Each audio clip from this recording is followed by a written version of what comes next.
Welcome, everyone. The next few lectures are going to take us inside of prisons. In this first lecture, we're going to take a look at the structure of state prisons, how they're organized, and then we're going to start to take a look, sort of like walking through the process of inmates entering prison, how they're classified, how they're placed, and then we're going to delve into life inside prison, looking at sort of the codes and conduct of inmates, as well as the various coping mechanisms utilized by inmates during their incarceration. In future lectures, we're going to go a little bit deeper into life inside prison, look at specific subgroups of inmates, innovative approaches, and then we'll sort of take a look at the back end of prison and preparation for release, forms of a release, and how individuals are re-entered into society. The readings that will cover both this lecture as well as the next few lectures on prisons are chapters 10 and 11 and chapters 13 and 14 in your course textbook. So let's go ahead and get started. So what is the basic structure of state prison? So you may recall from your textbook as well as earlier discussions, prisons are divided into sort of two main categories, at least here in the United States. We have our state level prisons, which are operated and administered primarily by states and state governments. And then we have the federal system of federal prisons that are operated and managed by the federal government, even though they're located in various states. Within this lecture, we're going to focus primarily on state prisons. So the first thing that I want to point out is the fact that prisons are administered by the executive branch of state government. So when it comes right down to it, the governor of any state is sort of the top person in charge of how prisons are run, how they're administered, and then can kind of call the shots, and then those orders trickle down the ladder to the wardens, to the correctional officers, etc.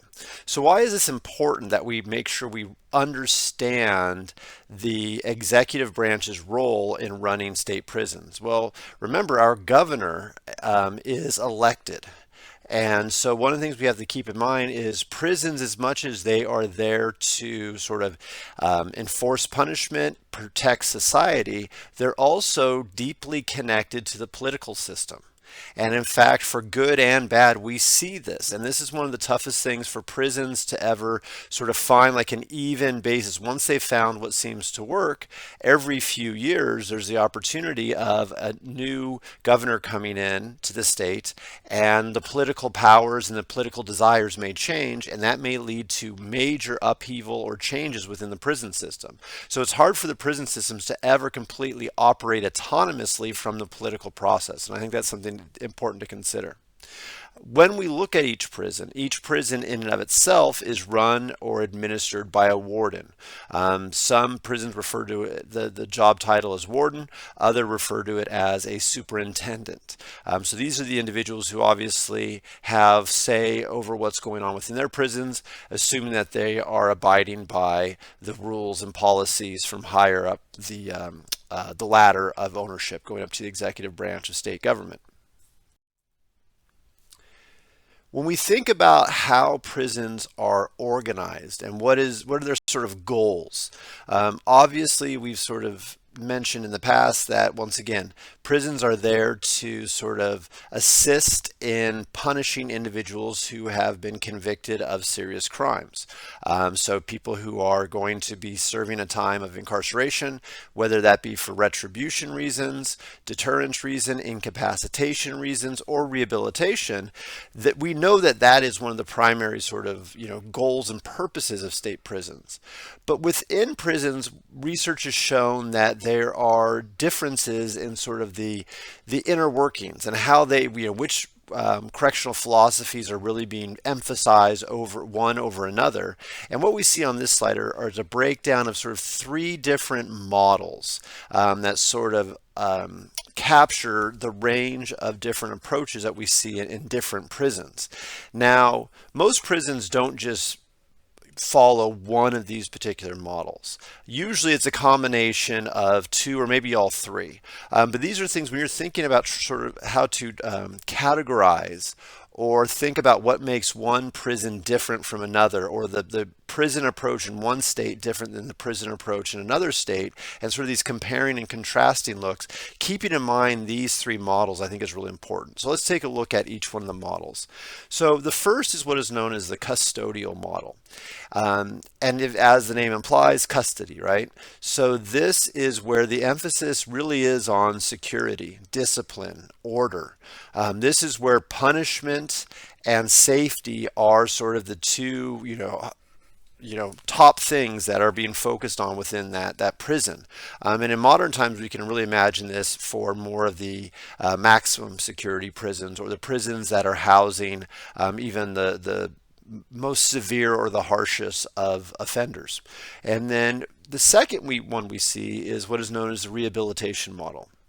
And the rehabilitation model, once again, as the name implies, the focus within the prison is the emphasis on treatment programs and making sure that the way the prison is designed, the way that the budget is allocated, the way that the hiring and the types of individuals who work within that prison, there's a big focus on making sure you have individuals where you can provide treatment programs, and you have staff who can run those programs and have that as sort of the emphasis for that within that prison. And then finally, we have the third model, and this is called the reintegration model.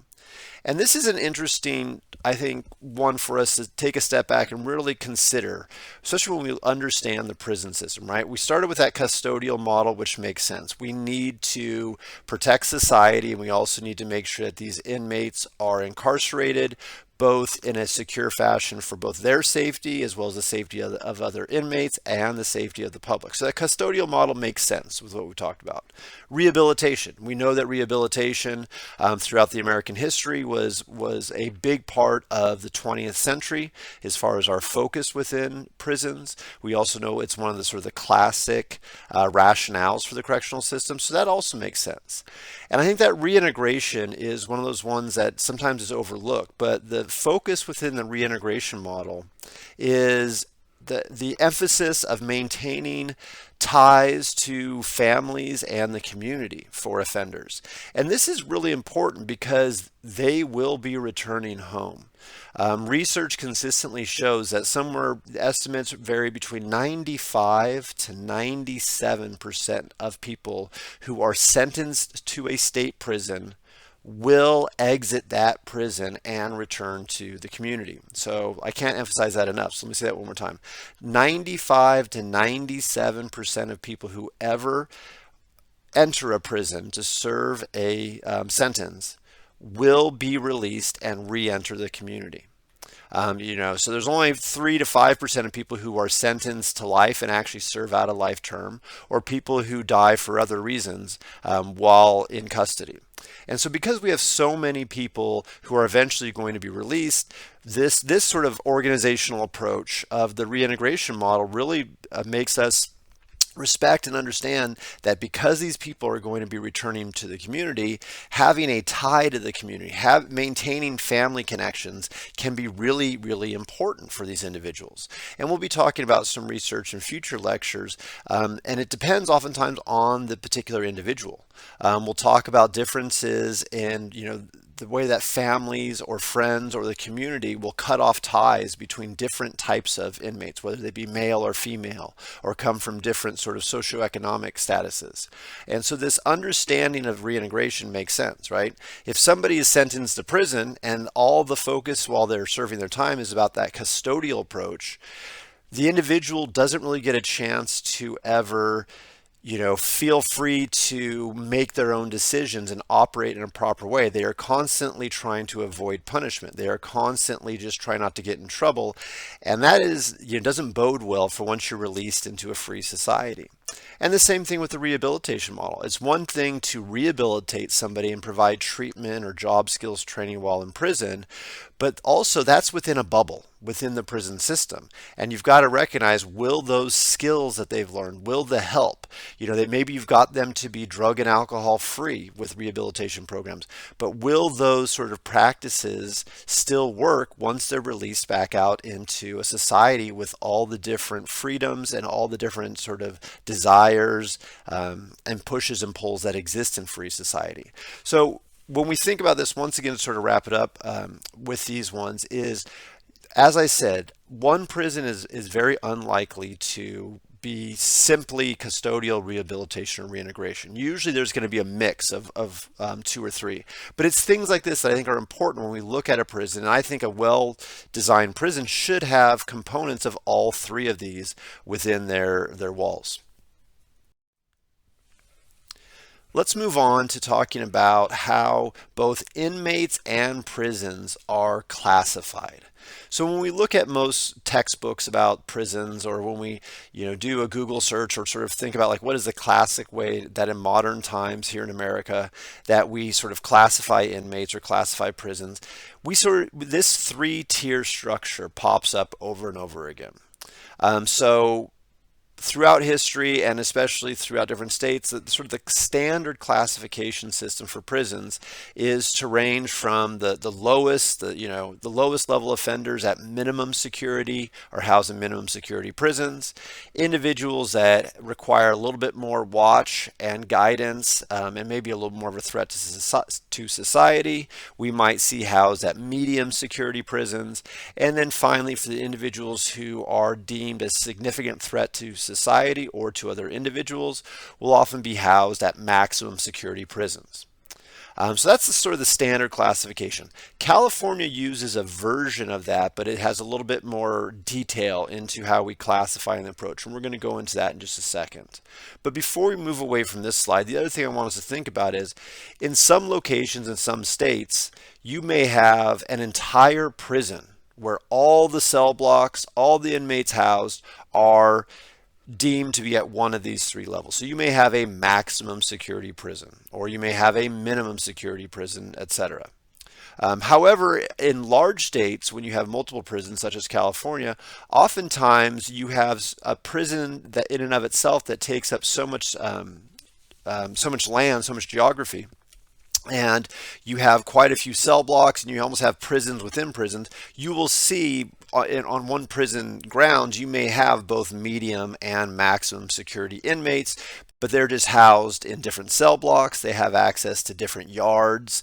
They may even have different sort of dining areas, etc. So how does an inmate, once they've been convicted of a felony, sentenced to prison, what is the process, especially in the early days, the early weeks of their sentence? Well, in California, and we'll use California because it's in our own backyard, and it's also one of the largest examples of a state prison system that you can use.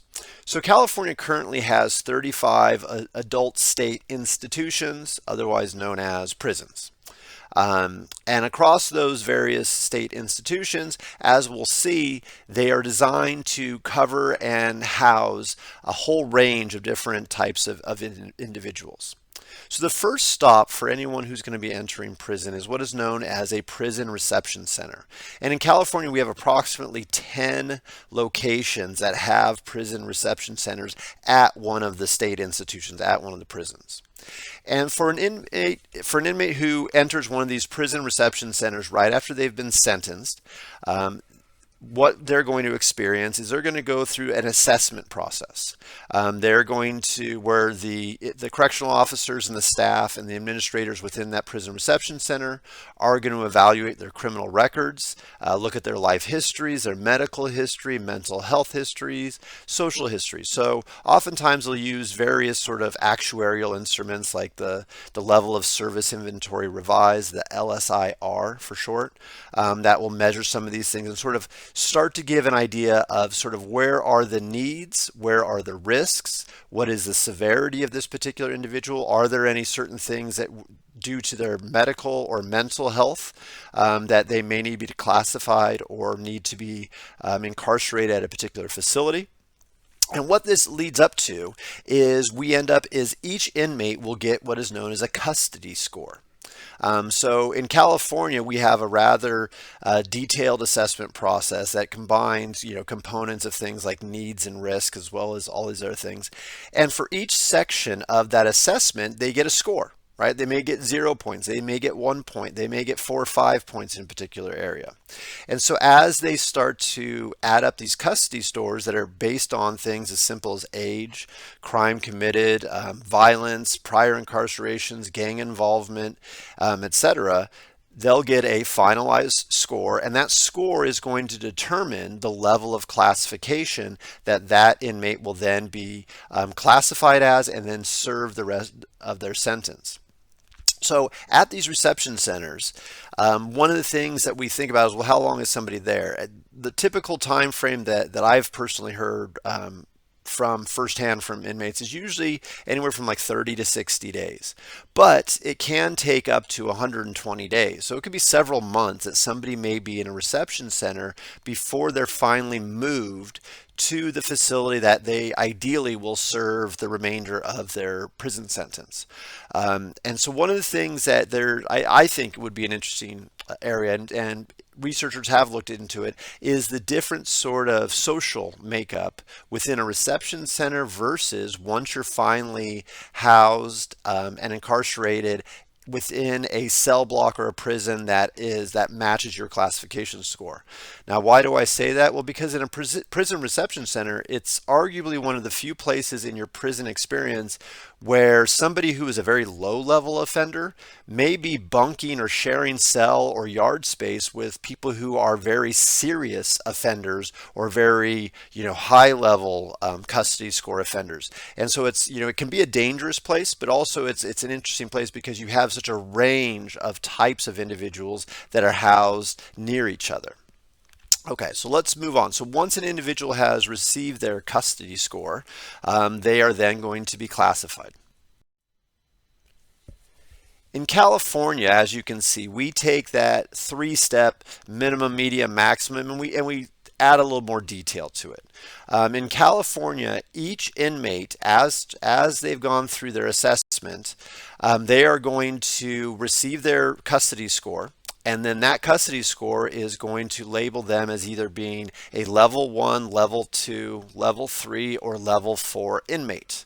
And as you can see looking on this slide, level 1 minimum custody, the score is usually very low scores on their assessment. Medium custody, you can see roughly 19 to 35. Now, I will note that the score range and the cutoffs using the California approach does change from time to time. So if you're ever planning to quote what exactly is a level 1, level 2, etc., based upon custody score, you probably want to look at whatever the most updated information is from the CDCR, the California Department of Corrections and Rehabilitation. This is, at the last time I checked, these were some basic cutoff points. So as you can see, as your score gets higher, as noted there in the parentheses at the end on the right of each one of those bullet points, you move up into higher custody. Now in California, the other thing that's interesting about us is because across the 35 different institutions we have, it is very common for any particular institution to house inmates from different levels. And the reason why we're able to do that in California is because we have a lot of space. Our prisons are rather large, and the sort of the footprint of where they're at allows for there to be multiple cell blocks, multiple yards, a lot of opportunity for barriers between those different cell blocks and yards. So at one prison, you may have 1 or 2 cell blocks that house only level 2 offenders, and they are all sort of, with each other. On those same prison grounds, there may be other cell blocks and yards and areas that are designed to house level 3 or level 4 offenders. So even though a prison may have inmates that are served that are at different levels, those inmates are still more often than not are going to be sort of kept only, with inmates that are of serious severity as themselves. All right, so 4-level system for California's classification. We also talked about we have reception centers that are often usually part of a larger prison, in and of itself. Then we have some of the, different sort of specialized housing units, such as secure housing units. We've talked about those briefly in the past for some of the most dangerous or highest risk individuals. We have administrative segregation units, which are also sort of, to a certain extent, either isolated or some level of solitary or single cell confinement for individuals. And for administrative segregation, these oftentimes can also be sometimes for medical issues, mental health issues, if they feel it's a vulnerable inmate, or an inmate that for any other reason is deemed to be needed to be separated from other individuals. Obviously, various prisons have hospitals. Some have the more expansive hospitals. We have the Prison Industry Authority, where we have individuals working within the prison system. And then obviously we have death row. So once an individual has been sentenced, gone through their assessment, received their classification, and then placed at a prison or an institution that is appropriate for them, we have to think that individual is now going to be serving the rest of their sentence. How do they behave? And what I want to stress on the next few slides, because we're going to talk about codes and conduct within prison. We're also going to talk about coping mechanisms for inmates. The one thing I want you to think about is going back to that idea that 95 to 97% of individuals will be eventually released back into the community. So we want to make the prison environment and the prison sort of experience something that obviously the person needs to be punished. They need to have, serve their time, so to speak, but also we need to recognize that they are going to return to society. And I think the end game is we want them to return to society a better person. We want society to be safer once they return. We want them to be more law-abiding once they return. And as we look at these codes and conducts and coping mechanisms for life inside prison, think about whether or not these will sort of achieve the goal for an individual to return back to society and exist within society. Are they, picking up bad habits in prison? Or are they picking up good habits and tendencies? We talk about, in this class, we don't talk about it too much, but you may have heard the term the criminogenic effect. Or something along those lines, where individuals will talk about people going to prison and actually becoming a worse criminal or worse individual because they pick up quote unquote bad habits, or they learn more, tendencies about criminal behavior or mechanisms with which to engage in criminal behavior. And we talk about prison almost being a bad environment, like a place to become better educated as a criminal mastermind. So we want to think about that contrasted with using prisons to make people better individuals. So let's start with this list of codes and conduct that comes from sort of a typology of what classic research in criminology has sort of identified as what it takes for an individual to survive in prison. So the first one is don't interfere with inmate interests. So that means, in a nutshell, stick to yourself. Mind your own business. Don't get involved with other people. Don't snitch. And be very careful about picking friends, because within the prison system, to call somebody a friend is a very serious thing, and you don't want to necessarily find yourself with the wrong group. So don't interfere with inmate interest. Don't quarrel with fellow inmates. So one of the things we often see portrayed is the idea of avoiding eye contact, because eye contact can be seen as a sign of aggression. And unless you're ready to stand up to the aggression that you may be sending out to other individuals, you're best to sort of keep your eyes and your gaze low, and try not to, incite any violence or aggression with fellow inmates. Don't exploit inmates. One of the things is, don't gamble, because if you gamble and lose, you've got to pay. And if you gamble and win, you've got to collect. And that's another reason why they talk about don't loan, right? One of the things, you never want to put yourself into a situation where you may deem to owe other individuals. And if you don't have anything to offer, you're going to be in trouble. But like the same thing goes with, all of a sudden, you don't want to put yourself in a position where other people owe you something, and if you don't know how to collect on it or don't have the sort of the power to collect on it, that is not going to make you look very well or make you look very good either. The next one, maintain yourself. Fight and fight dirty is sort of is a saying. If you have to fight, do not back down, because once again, it's all about how you are perceived by other inmates. Your survival depends upon that in many ways.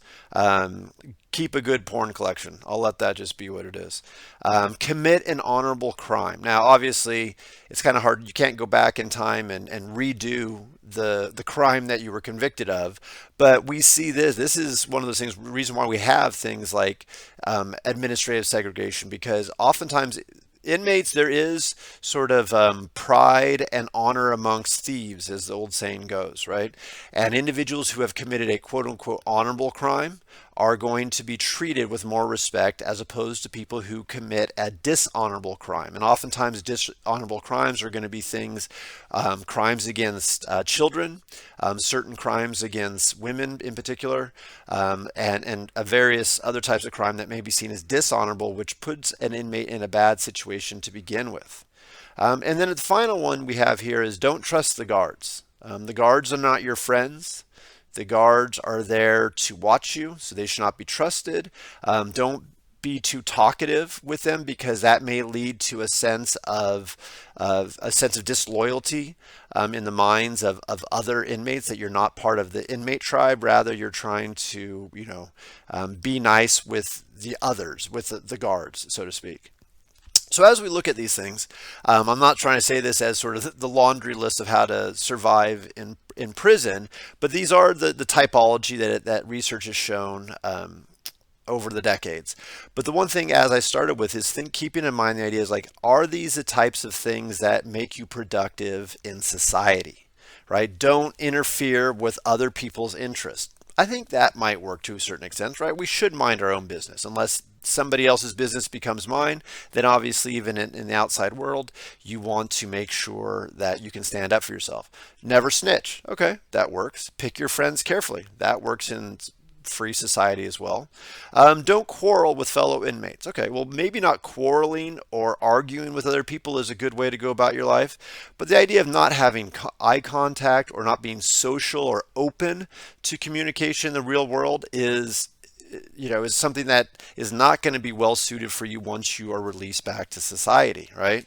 As a human in free society, you need to learn how to socialize and socialize appropriately. And then obviously exploiting inmates, that kind of holds. Maintaining yourself. Well, it's how well you maintain yourself. And you start to see a contrast here between how to maintain yourself in prison to keep your respect and dignity, and does that necessarily mesh well with how you should maintain yourself in society, right? Fighting dirty, probably not so good in society. And then trusting others, trusting people in authority. That's also something that raises into question of whether or not that's good for us in society. Should you, never talk to law enforcement officers, or should you try to be friendly with them? And you can start to see these contrasts. So let's move a little bit deeper into not just conduct, but also coping. How do individuals cope within prison? And the one thing, and don't have a lot on this slide about it, but the first bullet point up here was we talk about humor, and I have the name Chuck Terry there. And I just want to point this out because I think this is a rather fascinating area of research that really took off in the late 1990s and expanded into the early 2000s. And Chuck Terry is one of a group of individuals that refer to themselves as the convict criminologist. So individuals who had served time in prison, so got a chance, for good, bad, or otherwise, to sort of walk in the shoes of an inmate, to really experience what it was like to be a convicted felon. And for these convict criminologists, they had served their time, and oftentimes they had furthered their education while in prison, got a chance to see what it was like, and then chose, upon release, to pursue graduate level degrees, to teach or become researchers in the fields of criminology, criminal justice, sociology, etc. And the research that has come out from the convict criminologists over the last couple of decades has really shined a new light on the experience of inmates, right? It's one thing to be a researcher who goes into prisons and surveys individuals and observes individuals and collects data and writes a bunch of studies and books and talks about the prison experience. But if that individual each night leaves the prison on their own, they are a free man or woman, returns to their house, sleeps in a nice comfortable bed, and then goes back and visits the prison to conduct the research, we could argue that they never truly understand exactly what it's like to be an inmate. And so these convict criminologists sort of not only sort of confirmed what some research had found, but also showed areas where prior research was lacking. And in one area was Chuck Terry, who really pointed out the ability of humor to be a survival tactic. And on the previous slide, where we talked about codes and conduct, we saw about, not maintaining eye contact, fight and fight dirty, don't be careful who you befriend, right? All those things are rather humorless. But Chuck Terry brought out the fact that, humor, when done well, even in a situation like prison, can be a bonding experience and can actually bring people together because it sort of brings back the humanity of individuals. So as opposed to always having to behave in a tough manner and show no weakness and show no fear, humor is a way that sometimes, when done well, once again, is something that actually can get people to let down their guard and make it feel more sociable within that prison setting. So I thought that was something I wanted to throw out there. Okay, let's move down to the second part of this slide, which is prisonization. So take a moment, catch your breath, because the concept of prisonization is something that has been debated for the last several decades, an area that I find rather interesting when we look at examining life in prison and how individuals go about coping. And so let's take a look at what we call prisonization and the models of prisonization. So prisonization in and of itself is the process of absorbing customs and adapting to prison environment.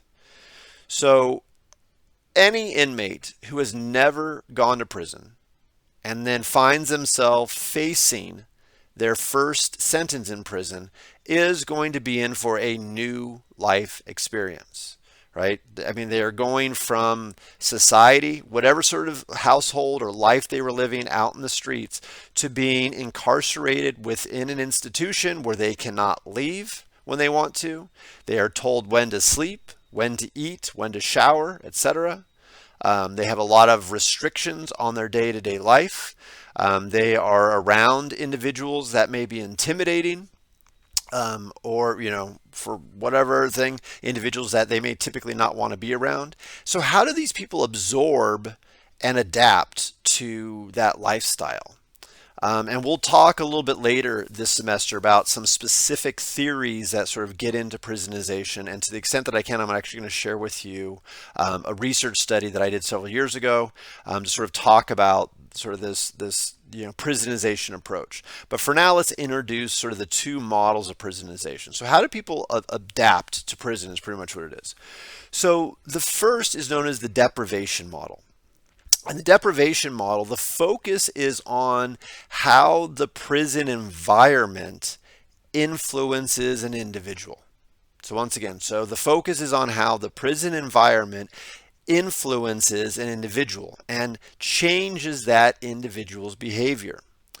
And so at second point it says is that organizational factors within prison determine behavior more than individual personality differences.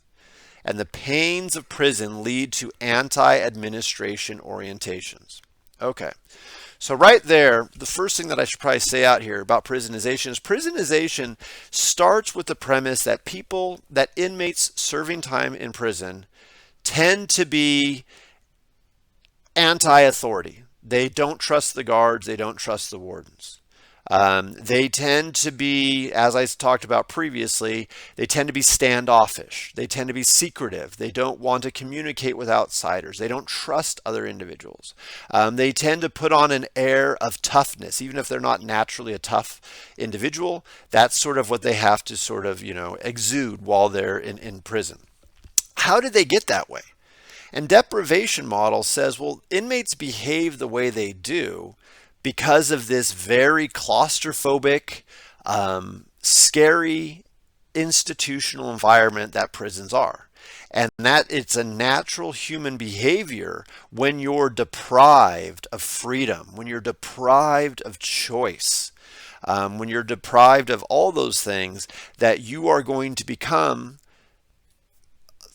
for lack of a better word, you're going to stop trusting other individuals, and you're sort of going to build a wall around yourself, which is going to make you, antisocial. It's going to make you non-trusting of other individuals, etc. It's going to make you walk around with a serious face, and avoid things like laughter and tears. And so the deprivation model says it's actually the prison that changes these individuals, and these are not characteristics that are innate or natural for the inmates, but rather it was the prison that has brought these sort of characteristics out of that individual. Now, the competing model of prisonization, once again, that also still says, why do inmates seem so sour and mad and always trying to act tough, is sort of what I would argue is where these prisonization models came from. The competing model against deprivation is what is known as the importation model. And the importation model says, no, it's not the fault of the institution. It's not the fact that we have overly secure, claustrophobic, fearful environments that cause inmates to behave the way they do. Rather, the inmates are bringing these sort of worldviews and mindsets and behavioral characteristics. They're bringing these into the prisons themselves.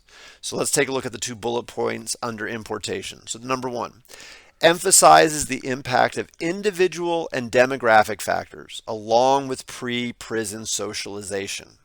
So this is, in a nutshell, is saying that importation argues that individuals who find themselves in prison, they were already not willing to trust authority. They were anti-administration, anti-authority. They were already living in an environment, even when they were out on the streets, where they had to exude toughness and confidence. They could not show any weakness. They couldn't trust other individuals. So they're saying that those sort of behavioral characteristics were already in these individuals well before they were ever sent to prison.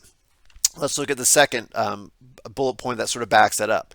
The personal factors influence inmate orientations, attitudes, and behaviors. So once again, just sort of driving that home. They're saying that individuals within the prison setting behave the way they do, not because prison is such a scary, bad place, but rather because these are individuals who were raised on the streets or in the life that they had outside of prison to sort of naturally have these anti-authoritarian, closed in sort of mindsets and sort of behavioral characteristics, and they just brought them right into the prison setting. And therefore, within the prisons, we see that because we've just pulled that segment of individuals out of society and we've housed them all together in these particular prisons. Okay. So 2 competing models of prisonization, deprivation versus importation. Now, there's also the argument that, is there a little bit of both? Yes. Are there other models of prisonization? Yes, but most of the research still tries to come back to these 2. And as I mentioned in future lectures, I'm going to go a little bit deeper into looking at prisonization and try to add a little bit more detail and maybe consider some other influences that may be going on beyond simply this sort of dichotomous either deprivation or importation approach. And then finally for today, let's talk a little bit more about coping.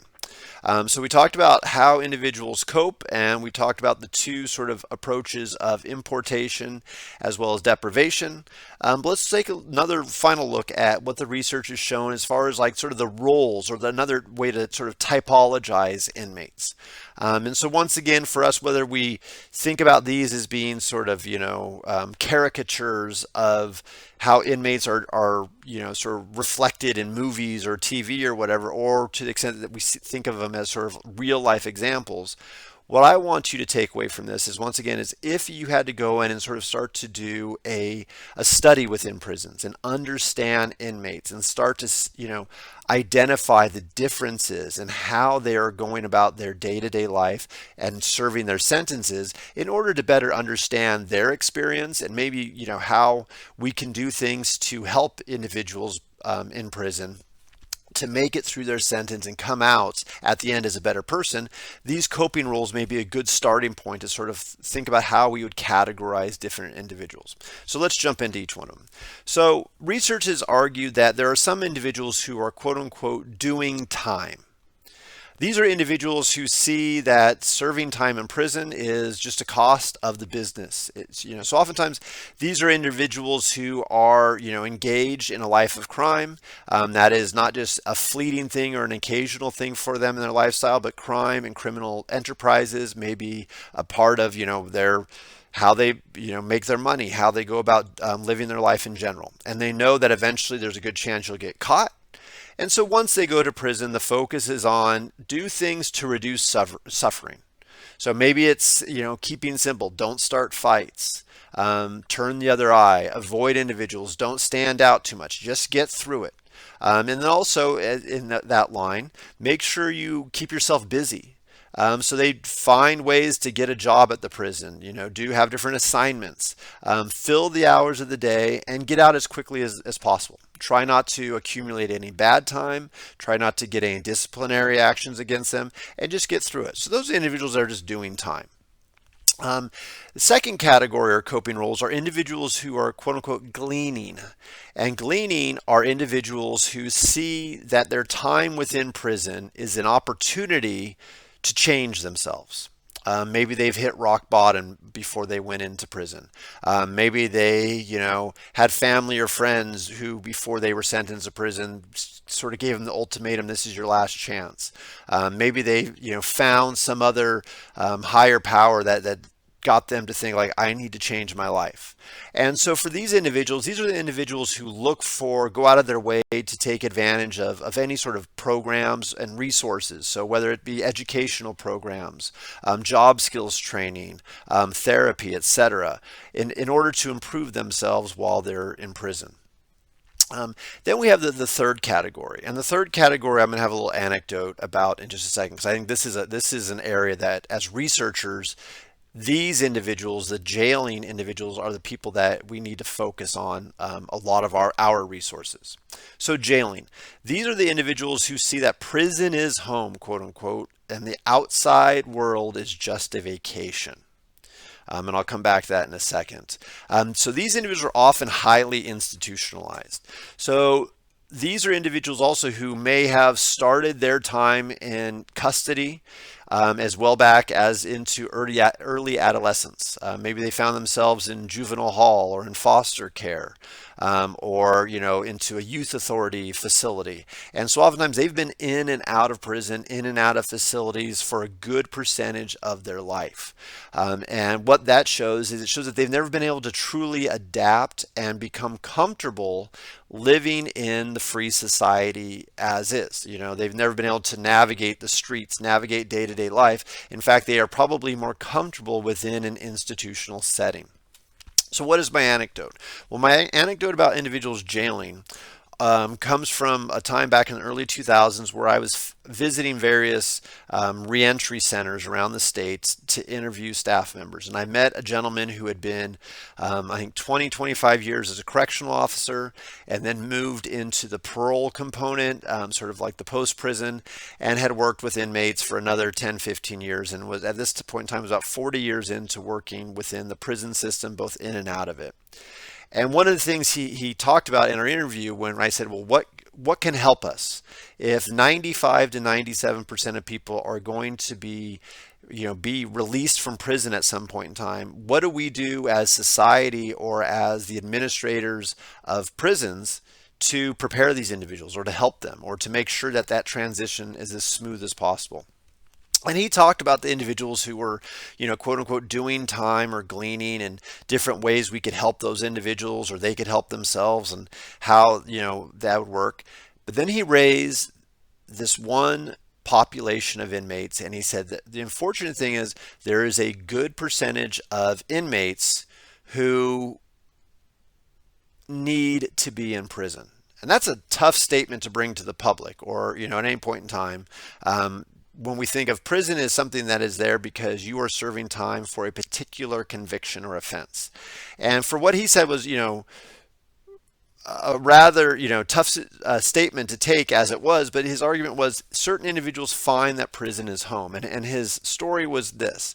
He said, have you ever gone on a vacation? Maybe you've gone out to gone to the beach somewhere and stayed at a hotel and you're having a great time. Maybe you've been able to go to Hawaii, or you've gone to Las Vegas, or you've gone to Mexico, or you've gone somewhere and you've had this great vacation, and when you're planning to go on that vacation, you are so excited, and you get there in the first couple of days, it's beautiful, or whatever you're into, maybe you're skiing, whatever your interests are, and you go somewhere and you're just having the time of your life, and you're thinking, wow, I could stay here forever, I could move here, I could live here.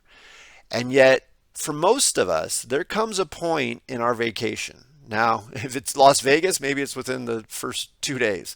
If it's somewhere nice where you're out, nice weather or the type of weather you want, doing the activities you love to do, maybe it's a couple weeks. But he said for most of us, once you've been on vacation, there's a point at which we will start to go, gosh, I miss my bed.